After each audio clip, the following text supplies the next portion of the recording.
Welcome to episode 22 of the Irish Fitness Podcast. Today's episode we have on the legend, Mr. Chris Spealler. Chris, how are you doing, buddy? How's tricks? It's crazy times, but we're making it, and it's all good considered, man. Yeah. It is pretty crazy times. As I said, thanks again for coming on. We're going through a similar experience, I believe, than what you would be going through in the US. I see that most of the states now have mandatory shutdown, don't they? Is it all of them, do you think? Or are all the CrossFit gyms across the state shut down? It's close. A lot of the Midwest states or some of the more rural areas, they don't have the mandatory shutdowns. But anybody in, and we're not in a big metropolitan area, but most places have a mandatory shutdown now. Okay. And when did that come into force, Chris? It's been really interesting, depending on the location of where we are, your demographic, and the county or the state. They've had a different kind of a flow through the whole thing. But we've been in Park City shut down this is going into our third week. 3 weeks. But I think some of the gyms actually in Salt Lake were a week behind us. So it's been pretty different for all of us. It's pretty much the same over here. We didn't have an enforced mandatory one first. I think a lot of the affiliate owners and the small gym owners just took it on themselves, didn't they, Shane, to shut down. We just kind of agreed, right, okay, if we really want to kind of curb the spread of this thing, that when it was probably best to shut the doors. And when did you get the word that you had to close down Park City? I saw it a few weeks ago on your Instagram. Yeah, it was kind of crazy. We had this, it all happened super fast. We had 3 weeks ago, it was about 3 weeks ago, we were told that there had to be social distancing. So we immediately went to a capped class size, started to adjust things where people had to sign up. And literally 2 hours after I got all that set up and I sent out the email to our community, we ended up finding out that they were having a mandatory shutdown the next day. So we've been, now 2.5 weeks going into our third. Same here. And I think you took similar measures to what we did here. I saw you just dished out the gear, didn't you? You gave all your, what way did you work that? Did you just give one piece of equipment per person, or what exactly did you do there? Yeah, so we set up a Google Sheet and pretty much took account of all the equipment that we have that people would be using. And then I let people know you can have either a barbell or a set of dumbbells or kettlebells. You grab a box, an ab mat, a jump rope if you needed it. It was interesting. I think a lot of people maybe assumed that it was going to be shorter. I think they thought it was going to be like this 2-week window because that's what the governor was saying at first. I was planning on longer, and what ended up happening is we had a fair amount of people come in the next day to grab gear, and a lot of people either kind of passed up on it or just decided to wait. But once they found out the gym was going to be closed shortly after that, we found out it was going to be closed for 4 weeks, mandatory. Okay. Then more people started to reach out and were like, oh man, I need this or I need that. So we really just tried to allocate as much as we could. And then I think what we're going to do in the next week or so is just find out, we've kept track of who has what, and then we'll just see if they can kind of spread things out a little bit. Like, hey guys, if you've got a bar and you're tired of it, you want to switch, and you got dumbbells, you want to switch, we're just going to try to really keep the community working together to supply that. And then I've even thought about possibly investing in some sandbags from Rogue, trying to think long term, what can we do that's going to bring value to the gym when our doors do open again, but also bring value to our community now. And maybe if we can get 15 sandbags and some loading and spread those out throughout the community, just anything to keep these people moving. Yeah, I agree, man. I agree. We just did our first rower raffle. We called it last night. So we're raffling out all the rowers, and whoever wins gets to keep them for 2 weeks at a time, and then pass them on to the next people. And That's great. in terms of training for your members now, Chris, what are you doing? Are you supplying like online classes or online programming, or what exactly are you doing for the guys? Yeah, so we immediately went to bodyweight workouts and minimal gear workouts. We already programmed those things for the most part within Spiel programming, and that's just what the gym follows. So we were able to do that. We did add in videos so people could see demonstrations of the movement, understand what to do. And then probably we did that for the first week just to get people kind of in the flow of getting gear, doing it at home, and then we followed that up with a Zoom class. So now we have 3 Zoom classes a day, and we actually decided to condense things. So typically we have 6 classes per day, but we condensed it to 3 Zoom classes. And the reason why is we really wanted to try to bring people together. And instead of having fewer people on more Zoom classes, we thought, well, why don't we try to get more people in that Zoom class and bring them together a little bit. So we've condensed that to 3 Zoom classes per day. And we still send out, actually, it's a really cool service. It's called Easy Text or Easy Texting. And you have to pay for it, which is obviously part of the deal, but a little bit of a bummer these days. But it is a cool software system that allows you to write up the workouts and put links in, and then anybody that has anybody that's giving you their phone number, you can input that into the system, and then every night at 7 p.m. they'll automatically get a text with all 3 different workout variations, the links for the Zoom classes, and then any other information we want to put in there. Okay, that sounds cool. That's really keeping them engaged. And are you tracking attendance or anything at the Zoom? Do you think like there's a good attendance per class? Does it seem to be going off pretty well and stuff? How do you think that's going so far for you guys? It's been interesting. It's obviously not nearly as many as if we were just to have our doors open. But the people that are taking advantage of the Zoom class really appreciate it and really like it. Yeah. And you'll see ebbs and flows, just like a regular class. Sometimes we'll have 12, sometimes we'll have 4, sometimes we'll have 6. It just really depends on, I think, people's day. And then the workload they have from home and schedule. But what's been great is just seeing the engagement on our group Facebook page. Even if people aren't on the Zoom class, they're posting images of them doing the workouts or talking about their experience, which has been really helpful. I love that. I love the fact that everyone is still interacting, and probably interacting more so on social media and stuff like that. We're just doing, like you said, we condensed our 5 classes a day to 2 classes a day, but we're actually doing them on the Facebook Live on the members group. And we seem to be getting pretty good attendance. Obviously, we can't coach them. We're considering doing the Zoom possibly next week, but we've a massive amount of interaction on the Facebook Live posts and stuff, and they can re-watch them then as the day goes on. So we do a morning class, and then we do an evening class as well, and people tune in at the start. The coach sits down, and whoever is in then, as in training in the class, says I'm in. So you have a whole list of names there, and we'll call them off throughout the class. Now I know you can't see them or whatever, but it's still, the members have give us feedback saying that they enjoy it and stuff like that, you know what I mean? So we're still trying to, as I say, keep them engaged like you guys over there. And in terms of the US situation, I suppose you have no idea how long this is going to go on, do you? We don't. It's really hard to, just like the rest of us, you see the media, and it's the media, and it can be really challenging to watch that, but I also think we need to be responsible. They're projecting the next 2 weeks to be quite bad here as far as just death rates and things like that, which is so sad to talk about, but it's the reality of the situation.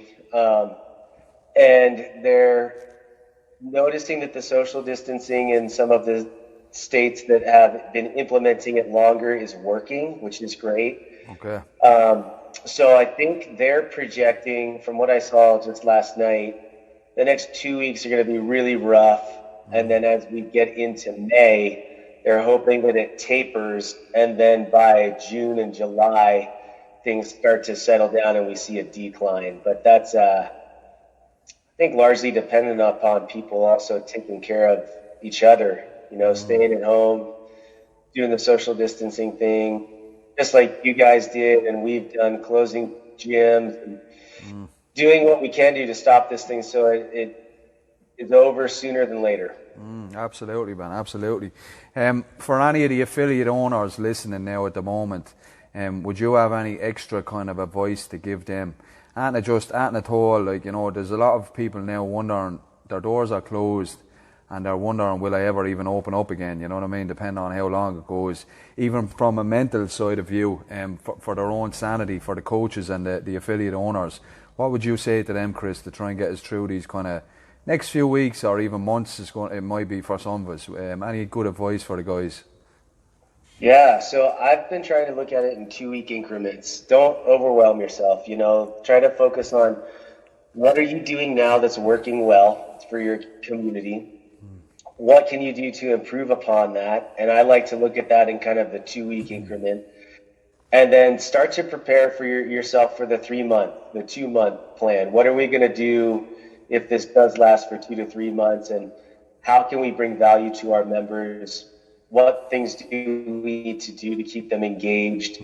I talked a little bit on, I think, my Instagram the other day just about this concept of maybe more of the drip mentality than a fire hose mentality. So slowly releasing content to your members that they would find valuable, whether that's a fun little accessory program that you guys are doing over Zoom, or it could be a nutrition challenge, or just like you guys are doing, maybe you're raffling off the rower every 2 weeks, or you fill in the blank. Anything that you can do to really bring value is really important. And then other things that I think probably differ between just the economic standpoint, find out from your landlord if you can defer some of your rent payments. Start to talk to the bank and see if that's a potential for you. I know some gyms have done, instead of just giving their equipment away, they've been renting equipment out. So the people that have the equipment, they pay kind of a rental fee. I know some affiliates that stopped memberships and did that as a supplement for it with a rental. We went to a donation-based membership, but we did keep everybody's membership going and just let them know, like, hey guys, it's still donation basis, but if you need to change something, let us know. And that's been really helpful because we're still, anybody that needs to have a month off, lower rate, whatever that is, we do it immediately, no questions asked, no problem.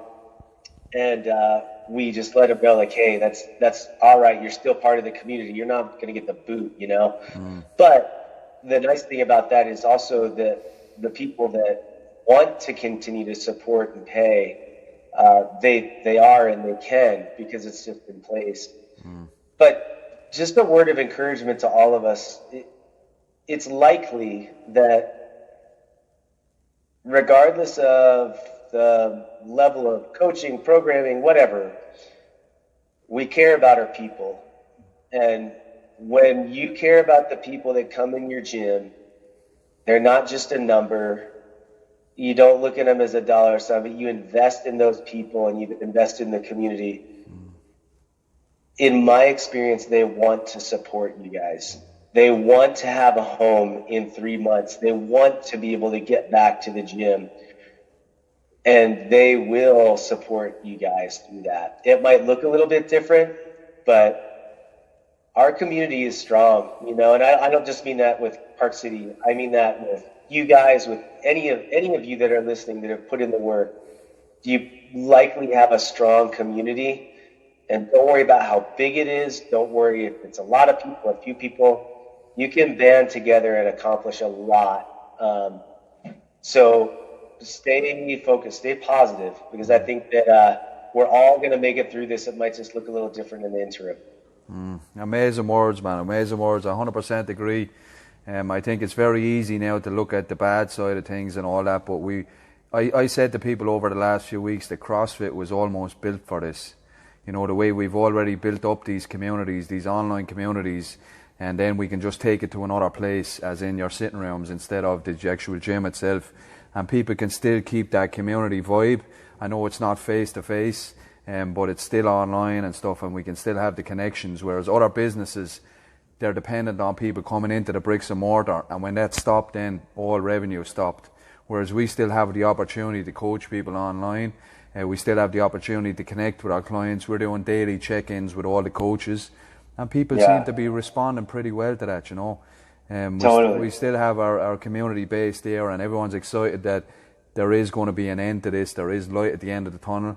We will eventually open up, fingers crossed, and people can get through it as a strong community. So I think they're very wise words that you said there. Thanks. Yeah, and I think you hit the nail on the head too, is that other businesses that are that punch in, punch out and have these huge influxes of signups right away, they did have to stop memberships right away, and they did have to stop that. But if you guys are professional coaches and you invest in the people that come in your door, you're going to be able to ride this out and still bring them value, because you know them on an individual basis. The owner knows them. The coach knows them.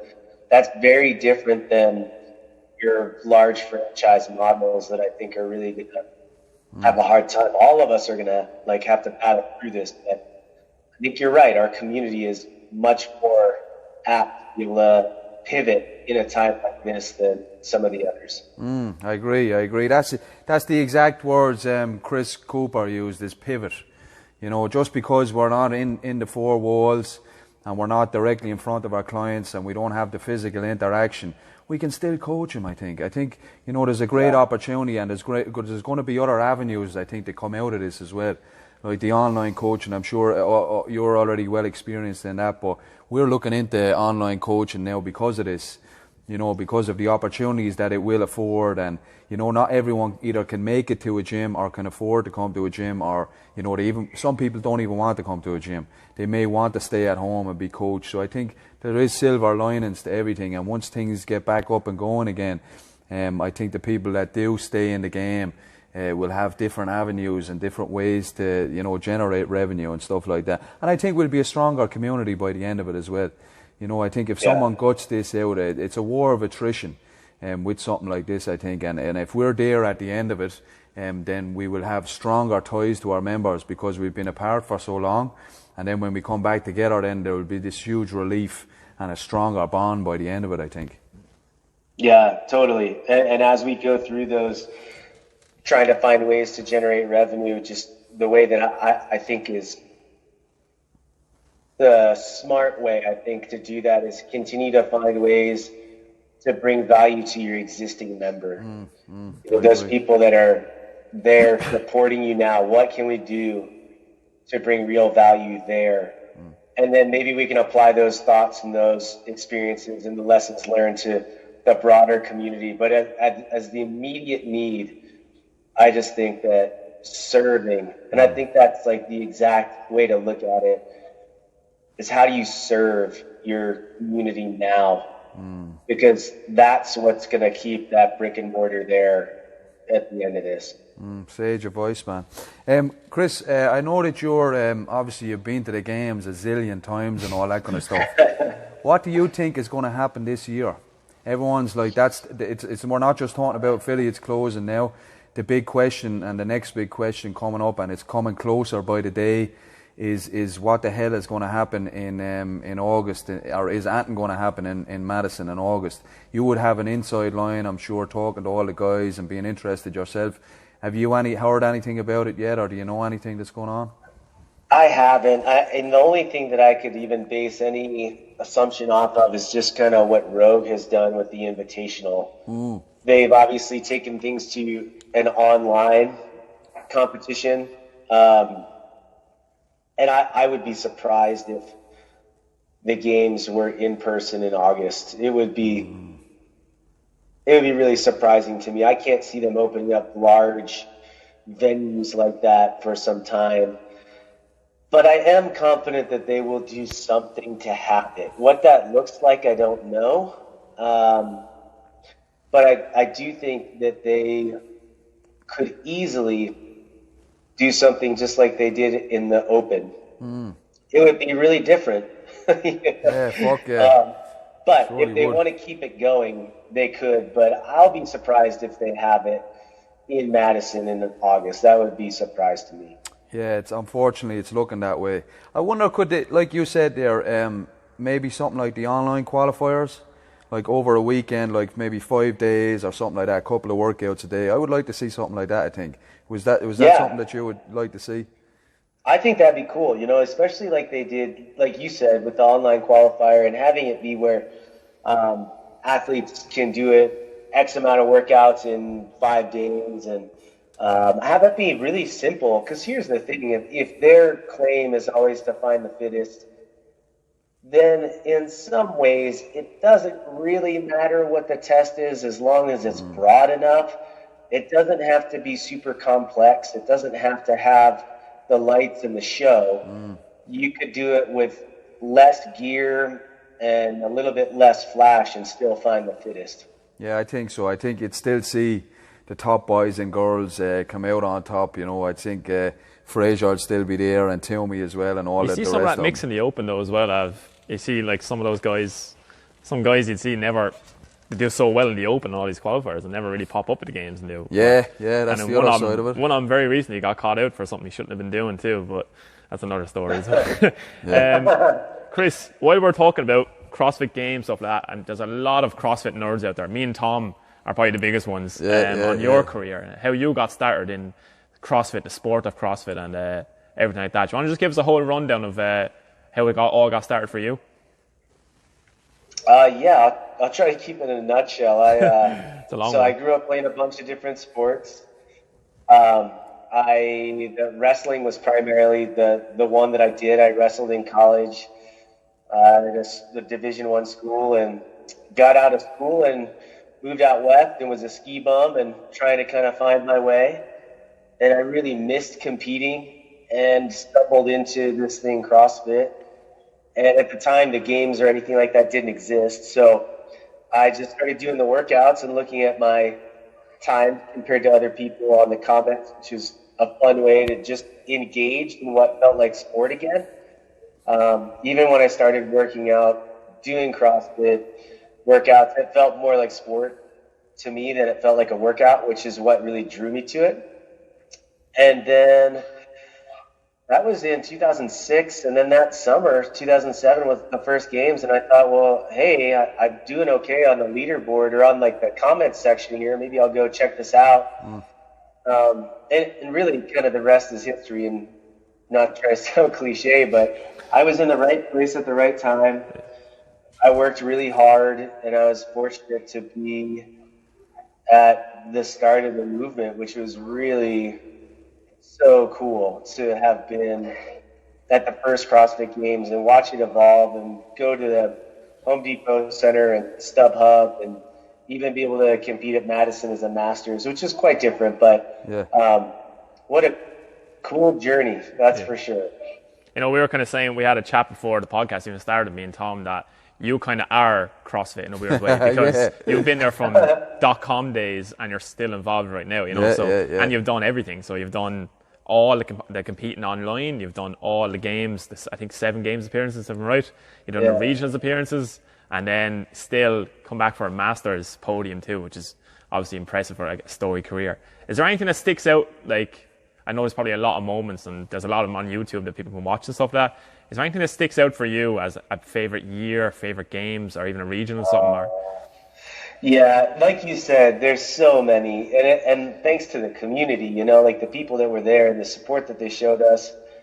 There's, and it could be different now, I don't know, but what was really cool during that 7-8 year time I was at the games is so many of us were there at the same time, like Khalifa and Chan and myself and Bridges and Froning and Ben Smith, and you just see all those guys year after year, so you kind of develop this bond, and regionals was always quite stressful because you just were trying to get through it to get to the games. And the games, although stressful, was like this a little bit of relief, because everyone had made it. You had done what you needed to do, and you're still trying to win, but it had a lighter vibe to it. And every year had its thing, 2010 Amanda was awesome. Yeah. And 2009, the Sandbag Hill Run was like the most painful thing ever. In 2011, I think, was the dog sled push, which was really cool. I think that's one of your more famous moments. That's that iconic picture when you're leaning into it, Chris, isn't it?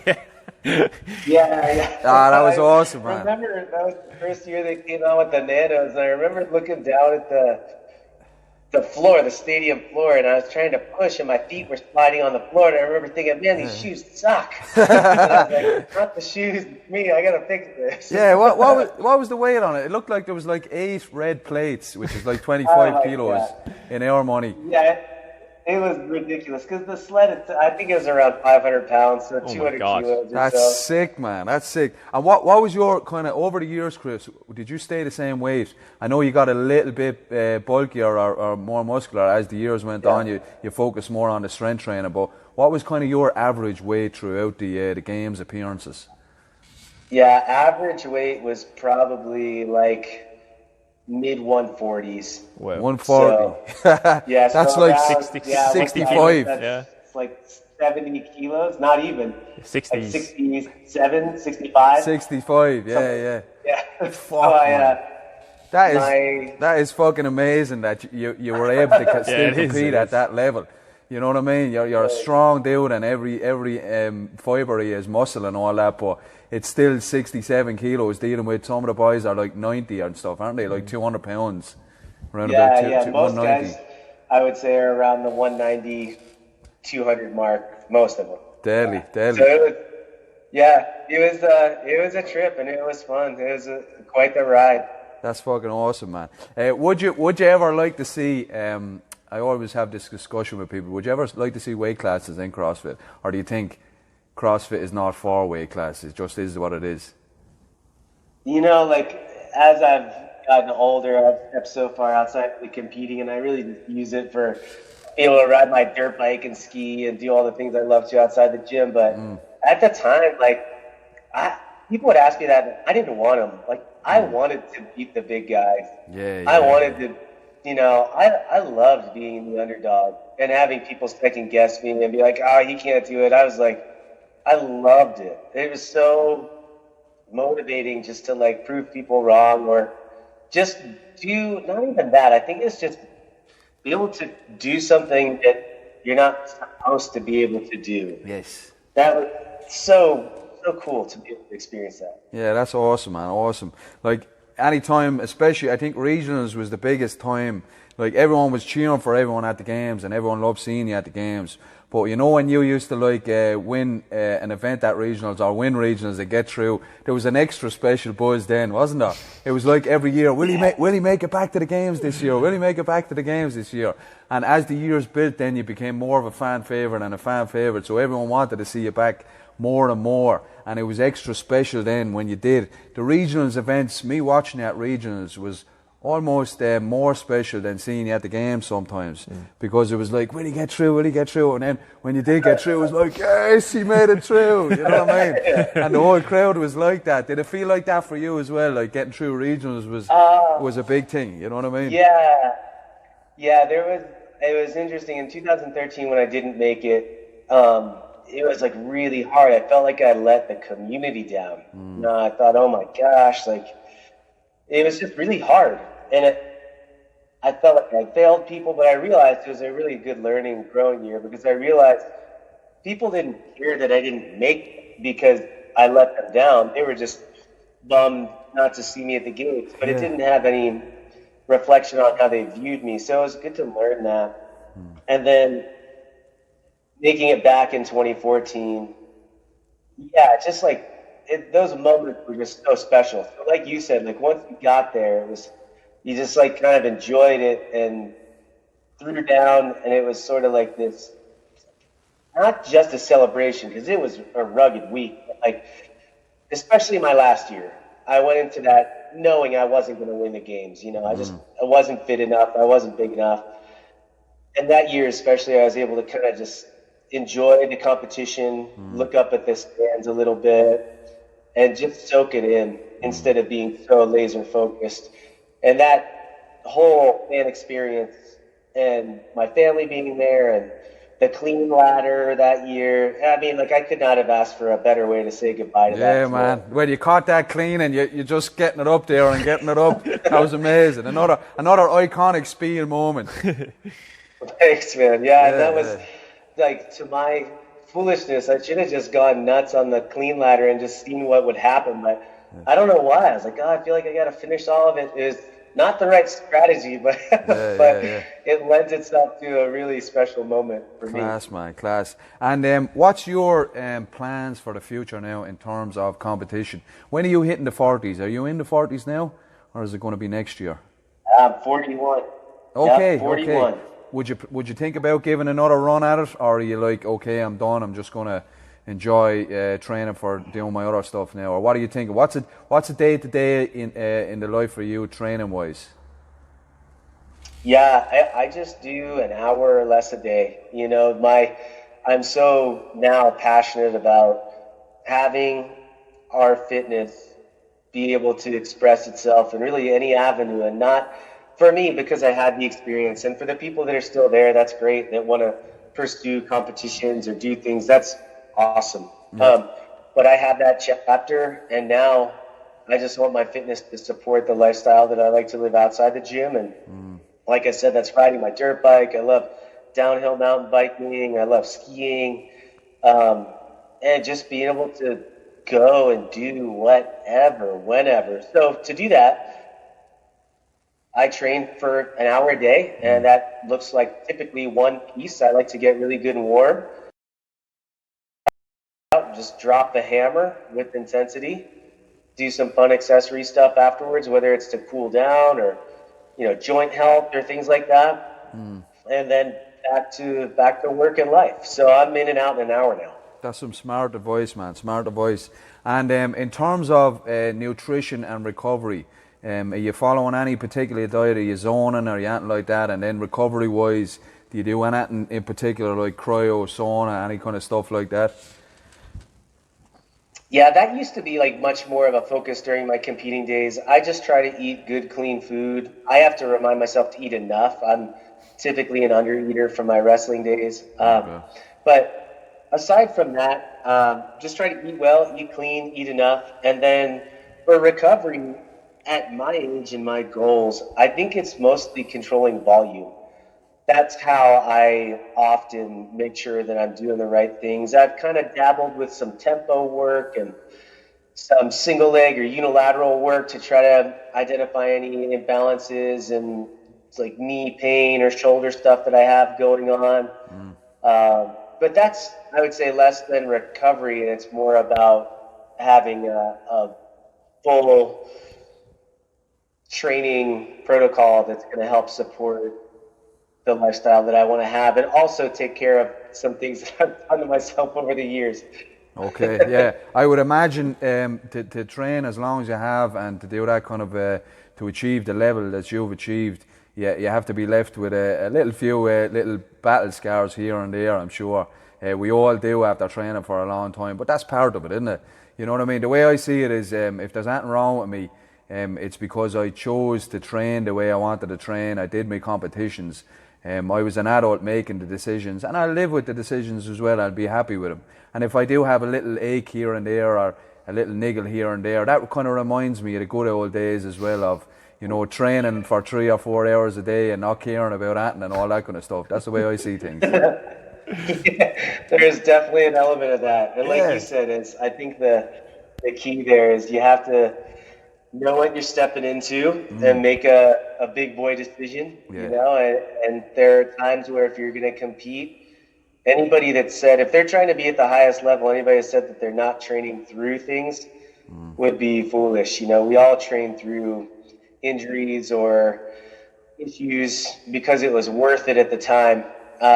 I don't think that mentality is necessary for everyone, and I do think that we can have really effective training and be crazy fit and not be in pain. I think that is well within reason for 99% of the community. It's just deciding what do you want out of it and how much. And chances are, you train an hour a day, you do it effectively, you'll have more fitness than you need for just about anything you stumble into outside the doors of the gym. Yeah, man, I agree 100%. What did Coach Glassman said? He said, be impressed by intensity and not volume.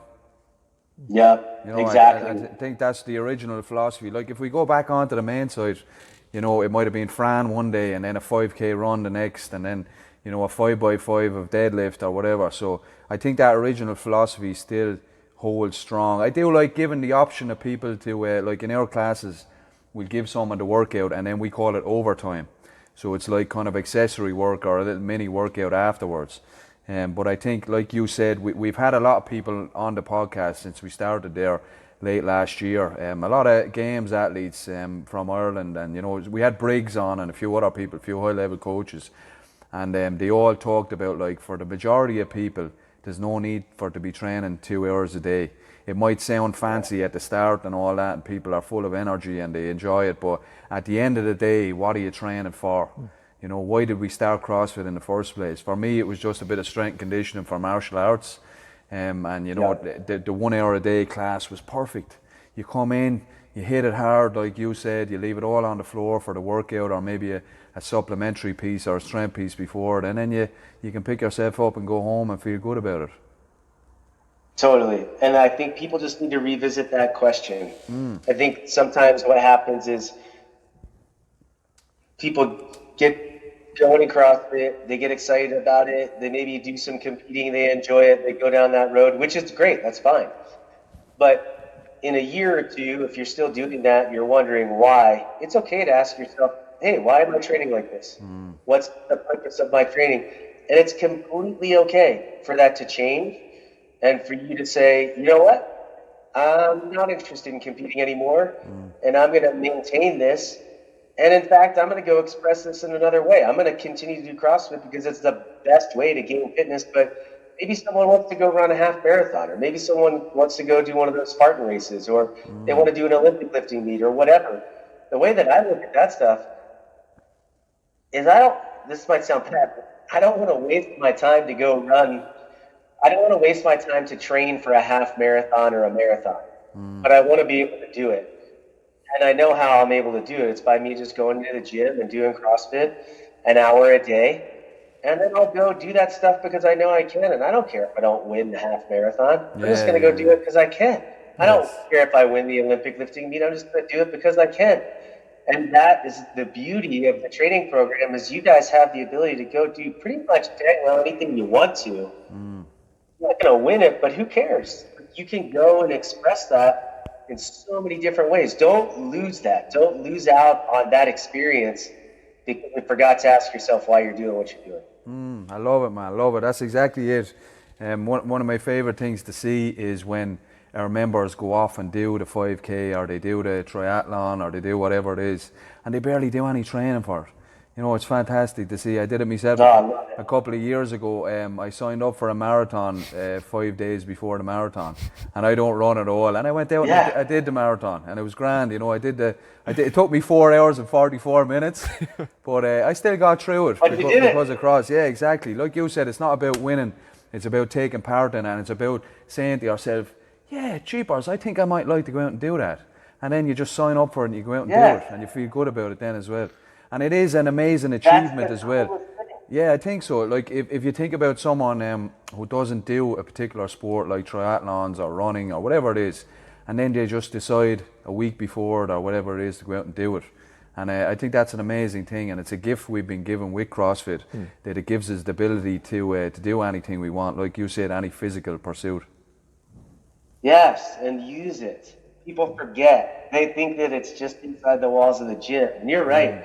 It's like you work for it, but it's a gift, and it's our responsibility to go use it, and not just use it by doing another workout or another CrossFit competition, but choose something that is interesting to you. Last year we did the It's called the Idaho City 100. It's a 100-mile dirt bike race, and it was like so hard, atrocious, terrible, but so awesome because we just signed up. We rode our dirt bike because we like to, and just did it. We didn't do any formal training. Brilliant. I've got a guy in the gym that did the Dakar last year, and I mean, he finished a 12-day race, a Dakar rally, which most people can't even dream of doing, and he did it on CrossFit riding his dirt bike.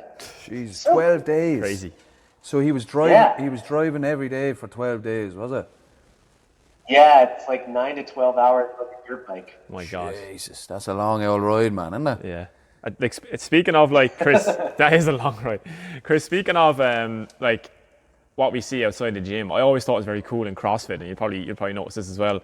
Like, we kind of bleed into other events, like you were talking about. You go do like a Tough Mudder race, or you could do like a triathlon or a marathon.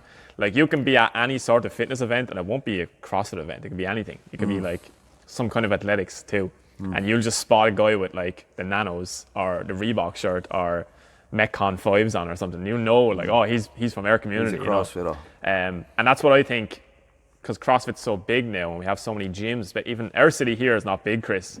I think it's 50, 60,000 people, and we already have 3 gyms within one area that are all CrossFit gyms, you know. So instead of us thinking of competing against that gym, it's good to know that the community is kind of represented wherever we go, you know, and that's the cool thing about it, like you were touching on too.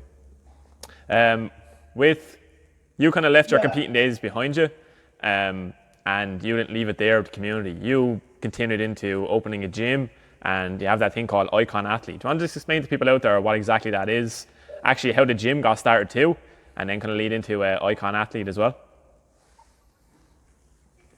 Yeah, so I started the gym in 2007, 6, 7. Yeah, just really not on a whim, but I wanted to, and I had a friend of mine kind of call me out and just say, why don't you? And I didn't have a really good reason why, so I pursued that. And during that time, I started working for CrossFit headquarters, which was a great way to hone my coaching skills and improve there, which was awesome.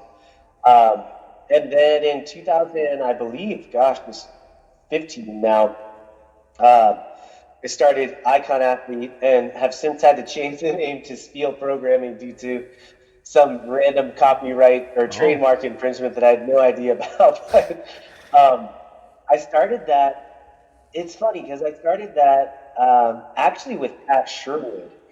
Okay. And Pat and I started that together, and it was just like this geared toward competitive programming. Pat had to step away due to responsibilities with CrossFit headquarters. So then I just kind of took that on, and as my competing started to fade out, and as that vision that we've all been talking about of just being able to use our fitness to be expressed in other avenues outside the gym started to creep in my lifestyle, I wanted to offer more. So we went from just having a competitive programming to having a couple options where people could choose different volume. We started just a general track, which is just focused on GPP, which is what I follow, which is what we program at the gym. It's the hour a day. It's got a really comprehensive warm-up. It's very specific to the workout. It has obviously like workout, goal times, the stimulus that we're shooting for. We've got scaled options. We have a minimal gear option. Now we post a body weight version for people at home. And then we put in optional accessory work every day that supports the work and tries to keep people happy and healthy. Then we have masters as well. So we've just really tried to kind of, again, look at that as an extension of CrossFit Park City. So I want to be a coach. I don't want to be someone that just is simply writing programming and spewing it out to people. I genuinely want to invest in people and care about them. So we try to have a really hands-on approach, really active on group Facebook pages. People are sending us emails. We try to really engage with them, help them. We've had affiliate owners come to the gym and observe classes. We do free affiliate camps for the affiliates to follow the programming and help them to develop their coaches or just meet up and do networking or just have a fun weekend in Park City. And that's really the approach that we've taken. If we just look at the online side of things with Spealler Programming as an extension of CrossFit Park City. It's just our family online. Brilliant. Awesome, man. Awesome Brilliant. stuff. Awesome stuff. Chris, I'd just like to say thank you very much for coming on, buddy. You've been an absolutely awesome guest. I know you're a busy man and all that kind of stuff, so we won't hold you up any longer. What we do at the end of every show then, if you want to give a shout out to anyone now, if you'd like to say howdy ho to anyone or anything like that, or if you'd like to give the CrossFit, the Irish CrossFit world and whoever else is listening, any last message before we wrap it up. Yeah, to all of you guys, just hang tight. You're going to make it. This is an interesting season, and let's lean on one another. Let's be supportive of one another now more than any. And if there's anything I can do to help, hit me up. DM on Instagram. It sometimes takes me a long time to get back, but if I can help, I'll do what I can. And we will make it through this. We will. Brilliant, man. Absolute legendary words from a legend. As I said, I've been a fan since 2009, since I first discovered CrossFit. So from me, thank you very much. From all our watchers and listeners, I would like to say thank you very much for coming on. Shane, would you like to say any last words to Chris? Just thanks so much, Chris. Like we've been, like we said 100 times already, but we've been huge fans of you for years. And I'm only in the sport a few years, or in the community a few years, and you're one of the reasons, and definitely one of the reasons Tom got into it too. So thanks for taking the time. We'd love to have you on again in the future. If that's maybe when all this gets wrapped up, we can do a recap and have a look at like how the gym's recovered and stuff like that. That'd be cool. Absolutely, I love you, and thank you guys for your support. All right, Chris. We should talk to you soon, brother. I wish you and all the rest of your clients and family and friends the best of luck. And as I said, we'll get in contact, and maybe when all this craziness is over, you might come on for another chat, and we can see how things went from the States' point of view. Let's do it. Brilliant, man. You stay safe, and I'll talk to you soon. All right, take care, guys. Take it easy, Chris. Thanks, Chris. Good luck. Brilliant. Legend of the sport, and Definition a legend of a the man and a human being as well. What a class act. That's what CrossFit is about now, isn't it? Yeah, exactly. Just even the way he talked and all that. Like, that's one of the best athletes of all time. And he seemed like a regular dude who really genuinely gives a fuck about people. Yeah.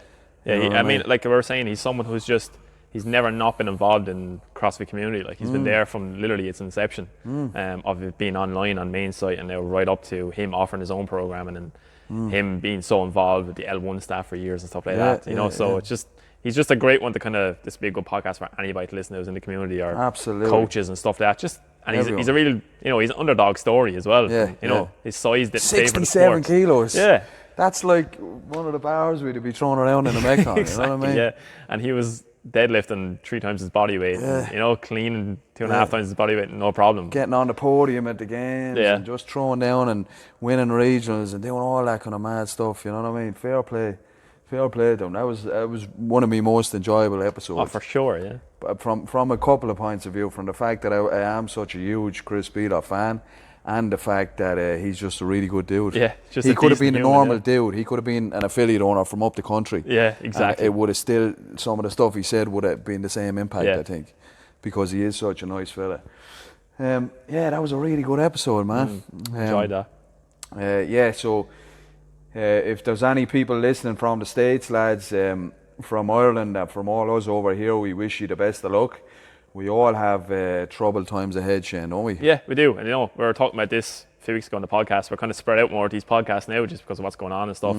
But, we're going to get through it. We're going to be fine at the end of the day. And you just have to follow the government guidelines, do any training you can at home. It's just a great opportunity to get really good with one dumbbell or one kettlebell, or maybe you're going to get good at double. No one will have numbers. any imbalances. So they won't. Exactly. Everyone from all the single the arm unilateral stuff. work is going to go up, and we're all going to be stronger for it. Our joints are going to be healthier. You're going to get better at, you probably have a rope at home, you're going to get better at double unders. It's going to be one of those things where you probably never put that much work into like one specific thing you've always been frustrated with. Usually, I've been getting a few messages off clients with double unders. Yeah. I was like, get out the back garden and start practicing. Start practicing, 20 minutes man. a day, you have the time now, so why not? 100%. So just find the silver lining in everything. We're going to be fine, as long as we stay safe. And that's it. Stay safe. I like what you said there about your body is going to be healthier from it. I think that what we do in the gym every day is fantastic, but I think this is like a big deload month or deload 2 months or whatever. So it'll give all of us an opportunity to heal up. We're still getting our training in. We're still working our hearts. We're keeping our bone density and our muscles strong. We're still training away, but we're not grinding our bodies down as much, I don't think. That's the way I feel about it personally. I feel like, I've been doing it for years, over a decade now, 11 years. And there is periods where you're training hard and you feel like, fuck, man, is this good for me? Yeah. That's dependent on volume and, coming up to competitions And your goals and or stuff whatever like that is. And goals as well, but at the same time, I do see this like as a deload kind of a couple of months. Exactly. That's what I'm looking at. We're still training away, we're doing our business, but we're backing off a bit. Like we had a talk yesterday, me, you, and one of the coaches, how it kind of deloads your mind as well in a weird way. That like we were kind of talking, like I was very busy with college and kind of overwhelmed with a lot of stuff, and then everything kind of gets swept from under you all at once, and you can look at it really negatively, or you can think, I kind of needed a break right now. I kind of needed to kind of take time off. Not to say now a lot of people are struggling in bad positions, but there's people out there who are maybe working 12 hours a day and now they're not. Now everything's a bit easier for them. So just take that time while you have it. Take up new hobbies, read books. There's always stuff you can do. And if you are one of those people that still is working, maybe you're in healthcare, like thanks, obviously. Thanks for doing all that extra work for us. Healthcare workers, but you're doing the service that we can't do right now. And it'll all be over soon. You'll get your rest eventually, that kind of way. So look at it in the most positive way you can. 100%, brother, 100%. We have a few uncertain months and stuff ahead of us, but we'll get through it. Yeah. We always do. There was someone, I read it the other day, this is kind of the worst world crisis since World War II. But people survived World War II as well. There was a lot of deaths and stuff like that. And, you feel terrible for the people who do pass away. But hopefully the measures we're putting in place and stuff will limit that. And we'll all get through it as a nation and as a CrossFit community. And we'll be better human beings at the other side of things. For sure. And we'll be really excited to get back in the gym and lift some barbells, I'm sure. 100%. Not us, because we're still we're okay. We're all right. Shout out to any of the people that do still have access to their barbells and stuff like that. But for all the people who don't worry, you'll be back there soon. And it might be a good opportunity to invest in a bit of home kit then as well. Exactly. Why not? There's going to be deals on them too. Treat yourself, lads. Treat yourself. Right, so that was episode 22. We'll be back next week. We're going to keep it on the regular again. Keep you guys updated to the current situation. And just stay safe, lads. Keep washing our hands. Keep that 2 meters like myself and Shane will have here. And we'll talk to you soon.